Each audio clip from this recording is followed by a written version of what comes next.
what the subject is. There's such a wide spectrum of these songs that were written for the temple worship. And so there's worship themes, there's different aims with them.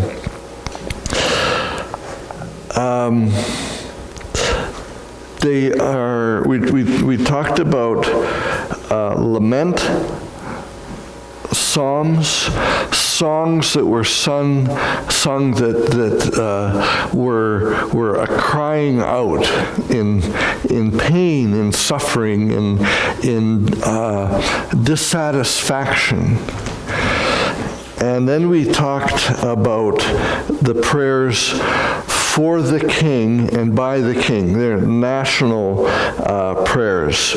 Praying for Israel, praying for the king of Israel, praying for leadership that would help Israel to follow God.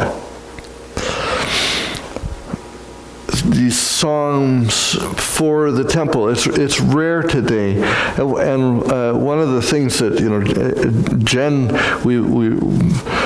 I say, okay, here we're going to do it this way. Songs of lament. There's not that many hymns and songs that we sing now that start off with "Wake up, God." I'm sure they're out there. They're just not very popular. Not many psalms that deal with nationalism, at least in Canada. And prayers for those in authority over us.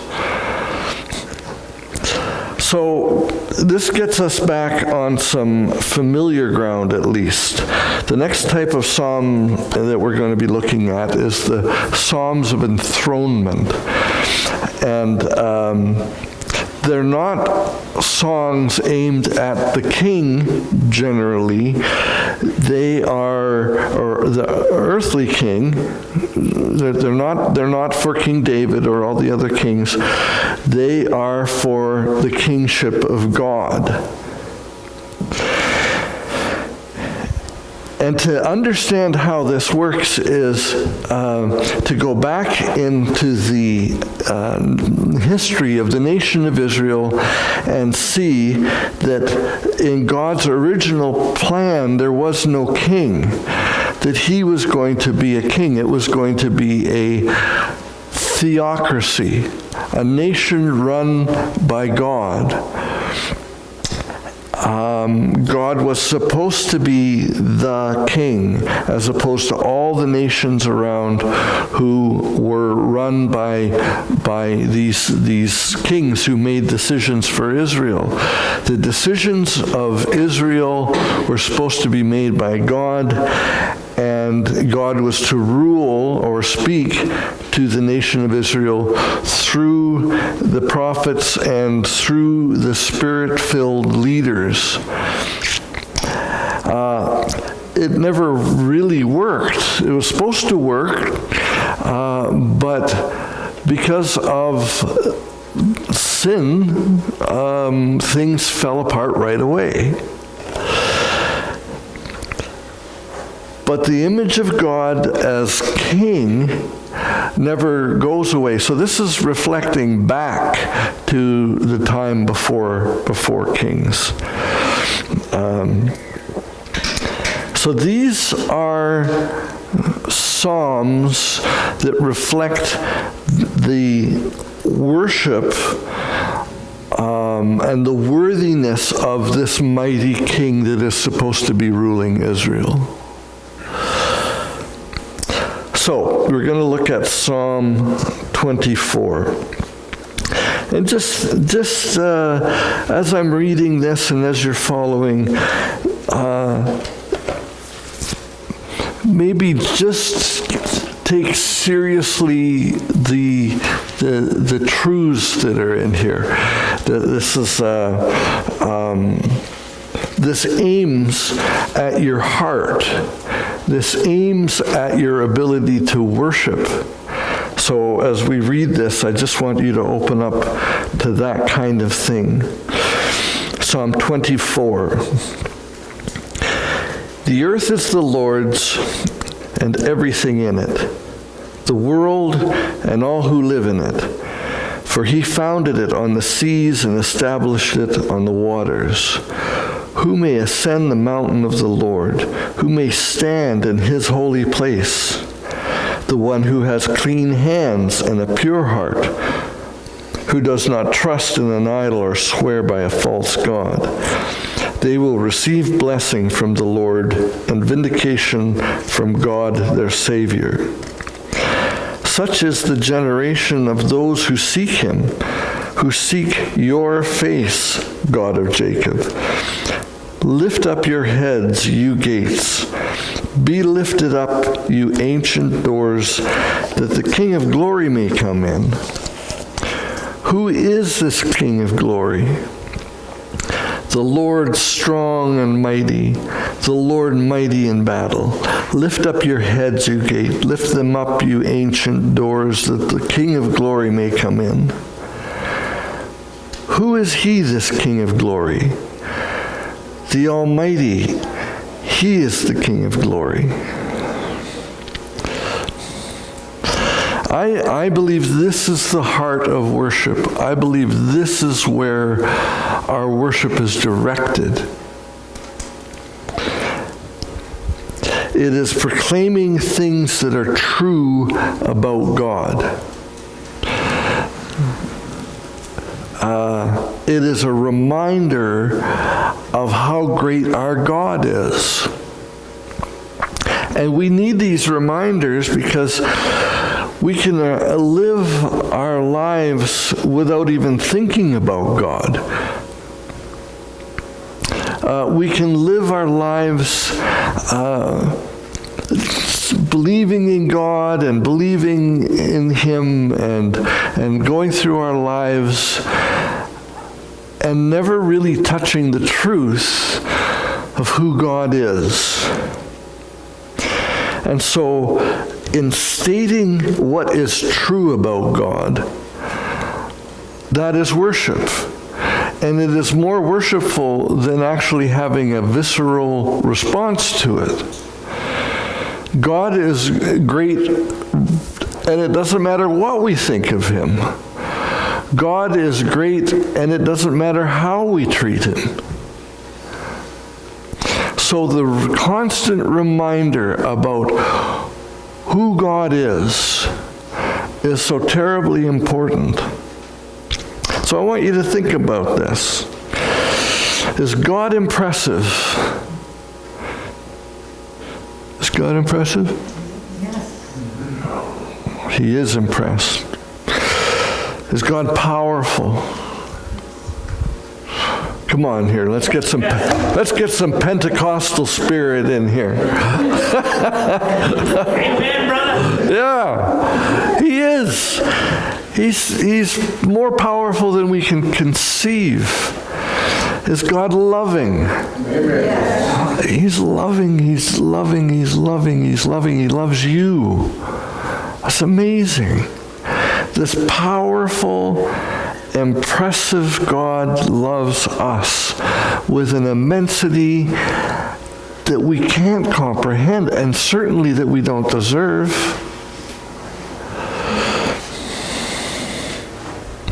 We say these things. We all agree, yes, he's these things. And we believe them, but we don't live in awe. We don't live in awe of who that God is.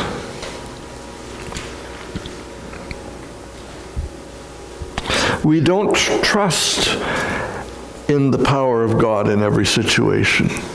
We look to every other thing, and when we're out of options, then maybe we'll pray to ask God to help us.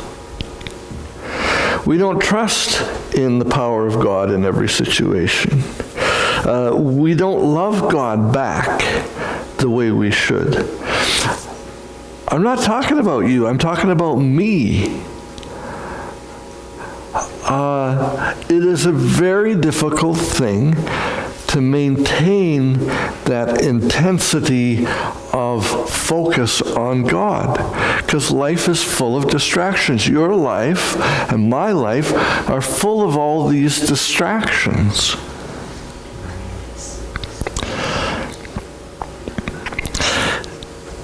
To maintain the kind of focus and the presence of God means that there's this reality that we have to learn to live in.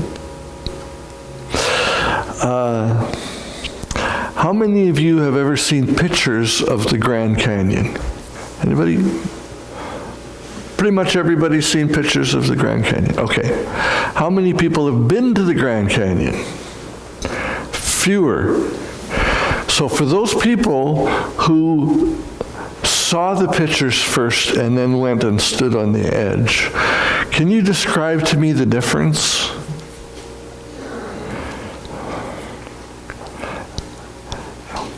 Anybody? Yes. I remember in college we had our field tour down in Arizona and stood on at night on the edge of the canyon, seeing how great thou art. Wow. Awesome. But the picture didn't do that for you, did it? No. Anybody else? Come on, be bold. The picture is a picture of anything. We often say pictures can't describe what you're really seeing. You take a picture, it's great. It's a great picture, but the reality is it's just a picture. It's something that's flat. But the Grand Canyon, a picture or the Grand Canyon, I walked down the Grand Canyon part way. And, the reality of immensity from the top to the top of the canyon, and then a picture of it, and then actually be in it, and to see this massiveness all around you. Yeah. It's a different than night and day. And so to me, I guess the word that comes to my mind is flat.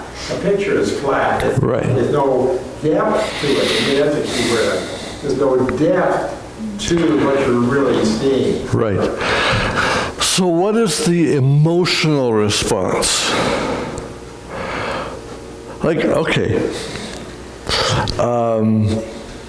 Dave's point was that a picture is flat. So you see a picture, and it's amazing, but when you stand on the edge, you see something that is real. And you look at it, and you're overwhelmed by it. There's something emotional that is inevitable. Your stomach drops out, and your legs get weak, and you just go, oh, wow.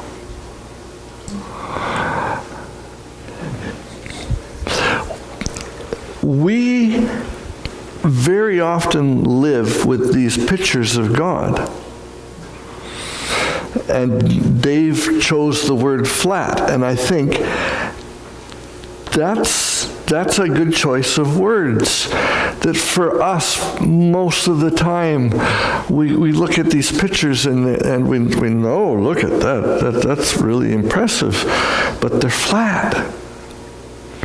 They don't invoke the kind of awe. They don't invoke the kind of visceral response where you're just left shaking and you remember it forever. Worship is the act of acknowledging who God is. And very often what we're left with is just these pictures. But one day, one glorious day, we are going to meet God face to face. And that picture that we have of God is just going to be blown out of the water, because that's the reality. We'll be seeing God truly, truly as He is. Man, I can't wait. I can't wait. Sometimes the frustration that I have when I'm weak, when I just don't care, when I can't pray, is that, oh man, I just wish I could see God. That's the goal of salvation. Seeing God, being with him forever, being blown away by him.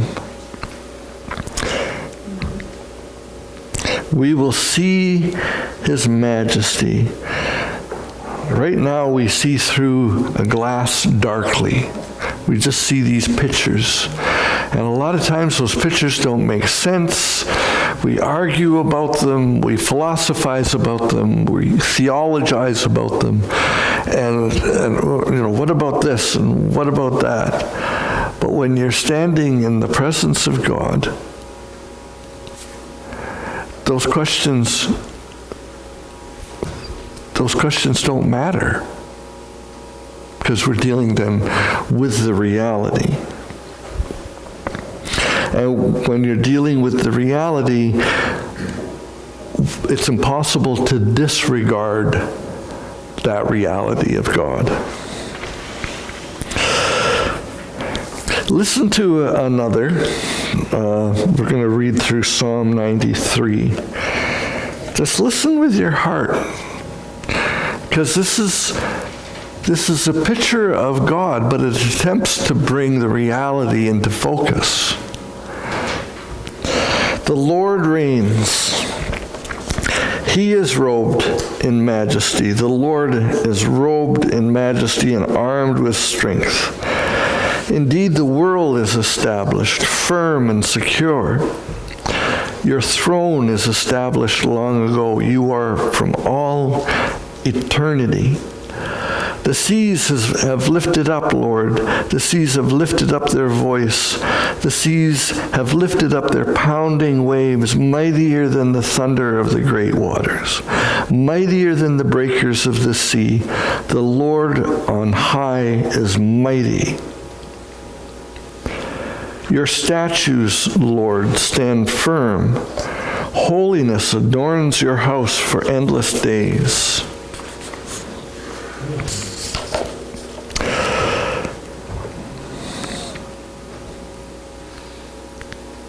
Again, what we're dealing with here are these pictures, these images of power and might. How mighty is God? The problem we're stuck with is that we don't have anything comparing. The author of this is saying he's as mighty as the waves that come, these huge waves that come crashing on the shore. Well, I've seen waves. They're impressive. Is God like that? Just a bit more impressive. A little bit more, yeah. But that's what we're limited to. We are limited to our experience. When we think of God, we're trying to think these big thoughts. We're trying to think about how incredible God is. And I know I harp on this all the time, but to me it's just such an important idea. Science has given us more and more information about how glorious our creation is. It just wasn't that glorious 200 years ago. It was stars, and they were, fairly near, or 300 years ago. They had no concept of anything. When Hubble took the picture of the first galaxy other than our own, that was mind-blowing. The distances involved and the billions of stars, and then they found more and more galaxies. But that leap from, we've got this galaxy, we've got these stars around us. But the idea that there were other galaxies, some of them far bigger, and billions of them. Well, God created those. God created those. With a word, God created those. Now compare that to a wave. Compare that to the biggest wave you've ever seen. Well, it's really not much, is it? But we're limited, we're always limited to what we can think about through our experience.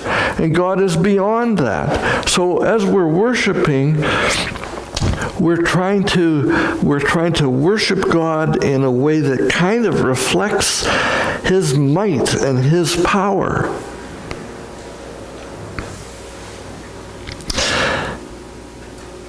And we use these small things to do it. Standing on the shore during a hurricane. I did that in Nova Scotia a number of years ago. Standing on the shore and watching a hurricane come. And that made my knees shake. That was pretty impressive. Trying to think of what's the most impressive thing that you've ever seen, other than your spouses. When the earth shakes because of the pounding of the waves, we feel it in our guts. We feel it in our being. It brings on an emotional response to us. And that's just a storm with waves coming in. And Jesus can calm that storm with just a word. That's impressive. That is power. But we're still stuck. And part of worship is to try to, I've used this example before, but I think it's appropriate here. We have these lenses that we see through. One of the lenses is the lens of a microscope. And it brings what is not seen because it's so small into focus so we can see it as what it is. It takes something small and makes it bigger than it is. And then you have a telescope. And the telescope looks out into things that look puny and insignificant, or that we can't even see, and it brings it into focus so that we can see how immense it is. They're both small, they're both outside of our vision. But the worship that we use is the lens through which we can take something that we don't really see or relate to and bring it into our eyesight and go, wow, I never knew that God could be that or do that.